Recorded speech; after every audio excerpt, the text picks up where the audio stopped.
Hey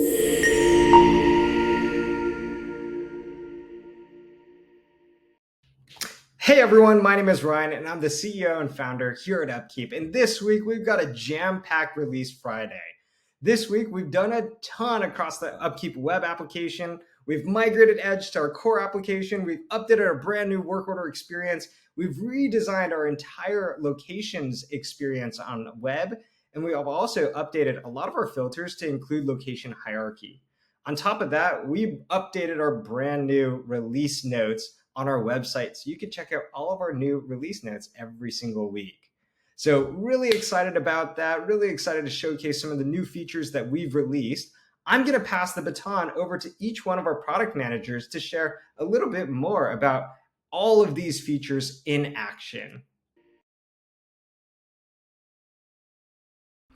All right, so here on the new work orders beta experience, we have addressed quite a bit of feedback. Thank you all so much to the folks who have spent the time to send us some of your feedback. We are addressing it week by week, and this week I'm excited to show you a few new things.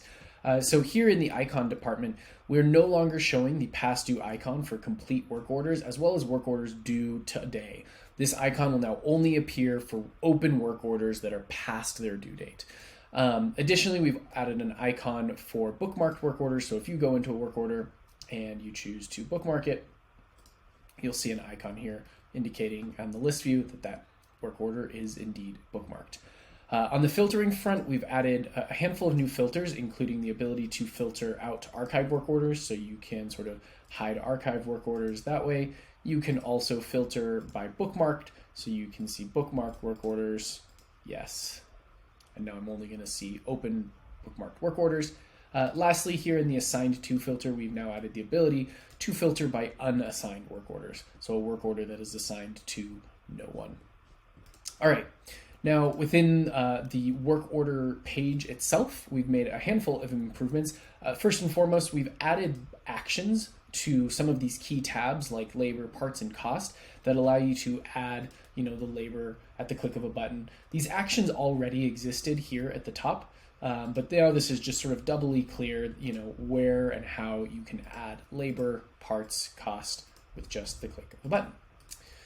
And last but definitely not least, we have made some improvements to the way that comments are shown here on a particular work order. So any work order that has sort of system generated comments now, you can see those and you will not be able to delete them, but you can delete work orders if you write your own comment. So if I add this comment here, now I can delete that comment because I wrote it. I would not be able to delete other people's comments. Lastly, we have added the ability to click and view images straight from the activity section without opening up a new tab. So now when you click that image, it just pops right up and you can see it right there. All right, thanks again to those who have given feedback. Please keep it coming. We'll keep addressing it. Thanks again. We now have a brand new way of filtering by locations in almost all lists here in UpKeep. So rather than just sort of a single level of hierarchy list, now your locations will be organized within hierarchy, even within this picker. And you can do things like open up the hierarchy, click the parent, and the children will also be selected. You can clear that. You can search Cerrios. And when you search, you can still, then you'll see the parent, it'll be not expanded, but then you can expand that and you'll see the children, even though these children don't necessarily match the parent, and you can click that. One just quick thing to note is in order to select all of the children, you need to expand the parent. So if I just select this, I'm only selecting the parent. If I wanted to select the parent and children, I need to expand and then select all. And this new filter is available here on parts and inventory. You can see I'm using it, but it's also available here on work orders. Same exact behavior. It's also available, on your preventive maintenance, and basically anywhere you're filtering by locations, you will now see this new way of filtering.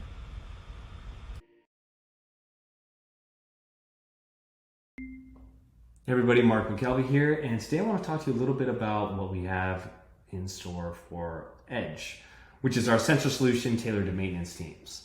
Now, for those of you that aren't as familiar with Edge, quick background: Edge gives you the ability to monitor asset conditions such as temperature, vibration, and current.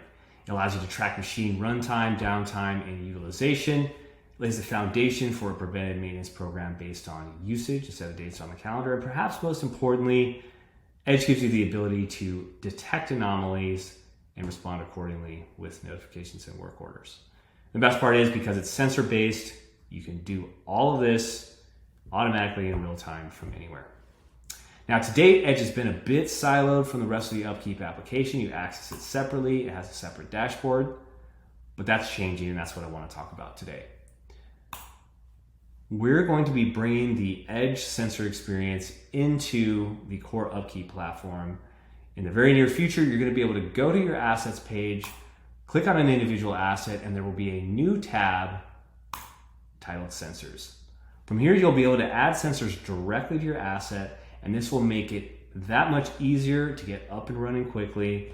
It'll make for a more seamless integration with your existing workflows, like updating downtime and syncing data from your machines to your meters. So again, this isn't available yet, but it's coming very soon. So if you're interested, head on over to any asset, go to the Sensors tab, and click I'm interested, and we'll be in touch shortly. More to come. Thanks, everybody.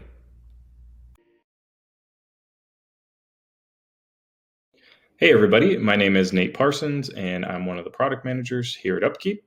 And today I'm going to be showing you the new locations module experience. What we've done is update all of our styling and functionality to not only be consistent with the other areas throughout the application, but also be more performant and give you a bit more functionality, such as column sorting and moving, the saved views, as well as a lot more filters for you at this point. On the map section, we've made this Google Maps much larger to fit the entire page, and so it gives you a bit more functionality to see through this as well, and you can filter down your locations from that point also. Now, when I go and I look at a location record, we're following our same styling patterns, where you can see the work orders and assets and all the different associated views that might be here. And our floor plans got some updates as well. So you can see a lot more functionality there. Very quick and easy to add new mapping points. When we go to create a location, you will see, again, following the same styling, you can add your custom fields there still and assign all of your associated objects. I'm going to do building 3 and add it down the street from UpKeep headquarters. And I'll go ahead and create that one. Hello everyone, Lisa Park here, and I'm going to be walking you through our new release notes webpage, which you can now find on our home UpKeep website and also within our web app itself. Just as a reminder, release notes contain all of the need-to-knows, all of the features and bug fixes that were included in our latest product release, and we usually post these every Tuesday and Thursday afternoon. So first I'm going to go into how to find this on our website page itself. You're going to hover over resources, click on product releases, and it's going to lead you to this homepage of everything related to our product releases. So in the navy, it'll be the release notes, and then in the white, it'll be our UpKeep Release Friday demo videos. So I'm going to click on our latest release note post to show you what the actual page looks like. You'll see that it generally has the same structure and format as what the release notes had before. Some additional elements that we've incorporated are links to the actual pages in the app itself, where you'll find the feature. So this one is new fixed filters on the meters list page. So this will lead you to the meters list page. You'll also find support articles if you want to really understand this feature to its full extent. Here's the link here. And then same as before, you'll find these GIFs, which provide just a visual demo of where to find these features and how to actually use them. So that basically sums up everything on the page itself. and how to find it through our website. Now I'm going to transition and show you how to find it through our web app. So if you go to the home work orders page, you're going to find this little tooltip over here. You'll see it's been updated with the latest release note, and click the link and it'll guide you to the same page that I just demoed for you all.